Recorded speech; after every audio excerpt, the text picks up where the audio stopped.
welkom. Soos wat ons in die Kersseisoen is, vertrou ek dat met Christus se geboorte en ons viering daarvan, jou hart opnuut gevul word met die verwondering en hoop van God wat mens word en tussen ons kom woon. Lees saam met my vandag se skrifgedeelte.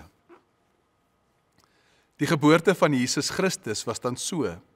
Toe sy moeder Maria verloof was aan Josef, voordat hulle saamgekom het, is sy swanger bevind uit die Heilige Gees.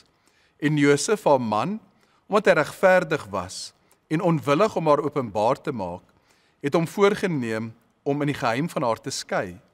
Maar terwyl hy dit in gedagte gehad het, verskyn daar 'n engel van die Here in 'n droom aan hom en sê: Josef, seun van Dawid, wees nie bevrees om Maria, jou vrou, by jou te neem nie, want wat in haar verwek is uit die Heilige Gees.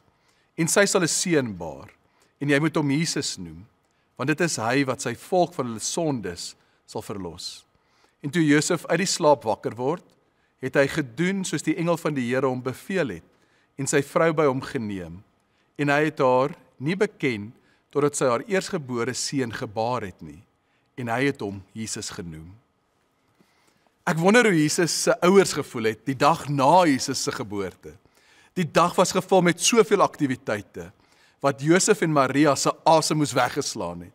Die reis na Bethlehem, die geboorte in 'n stal, die besoek van die herders, die engele wat God se lof besing.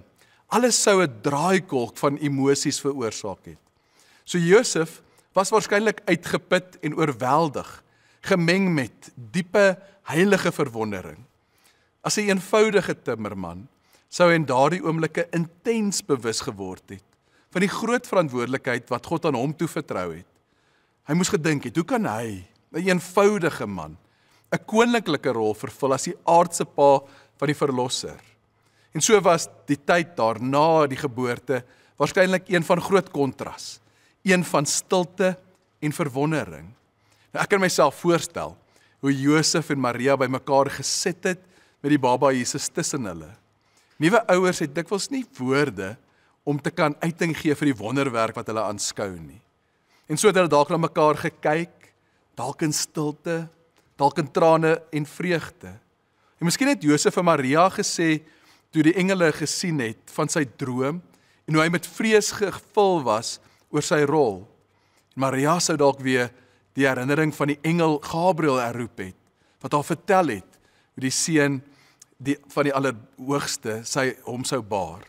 En hulle kon mekaar se hande dalk vasgehou het, hulle stories gedeel het, en gewonder het oor die pad wat voor lê. En sou Josef dalk gewonder het, hoe maak jy die seun van God groot? En so wonder ek waar jy vandag is.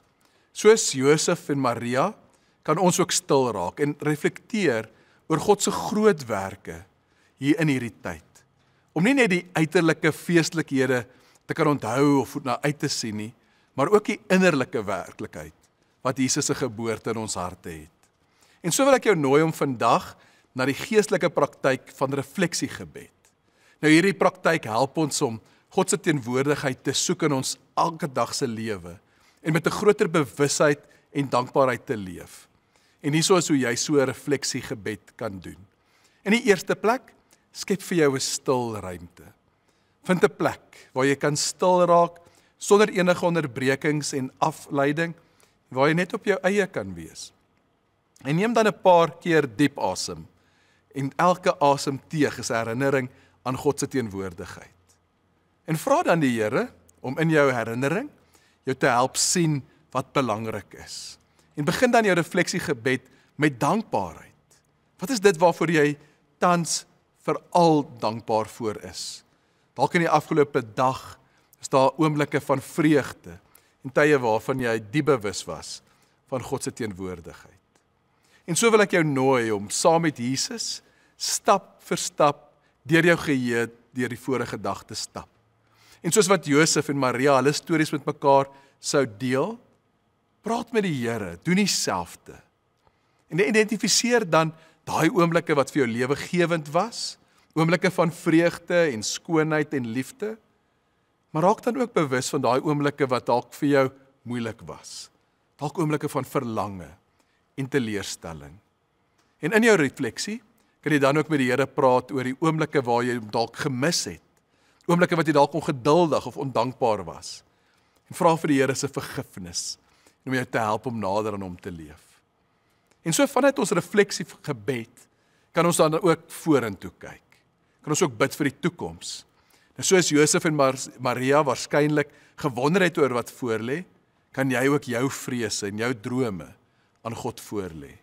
Ons bid vir die genade om sy wil in alles te soek en te sien. En so in hierdie tyd is dit nie maar net nog 'n dag nie. Dit is 'n geleentheid om te reflekteer oor die groot storie waarin ons onsself bevind. En soos Josef kan ons in verwondering leef. Ons kan ons eie vrese en vreugde na God bring en hom toelaat om ons te lei. En mag ons dan, soos Josef, die moed hê om in stilte voor God te staan. En mag ons ook die vreugde beleef van 'n lewe wat volkome aan hom oorgegee is. Kom ons bid saam. Here, soos Josef, wil ons ook vandag in stille verwondering staan. Here, in die vreugde en die opwinding van hierdie tyd, wil ons nou ook u goedheid en die genade raak sien. Here, dankie dat u liefde en die genade, dat ons daarin kan vashou. Te midde van ons vrese, ons onsekerhede en bekommernisse. Here, help ons om soos Josef op u leiding te vertrou, om te groei in ons oorgawe en ons gehoorsaamheid aan u. En Here, dankie vir Jesus. Dankie vir sy lewe en vir sy woorde en vir sy werk. En dankie dat sy lig teen geen duisternis uitgedoof kan word nie. Here, en help ons om op u pad van liefde en genade te bly loop saam met u. Amen.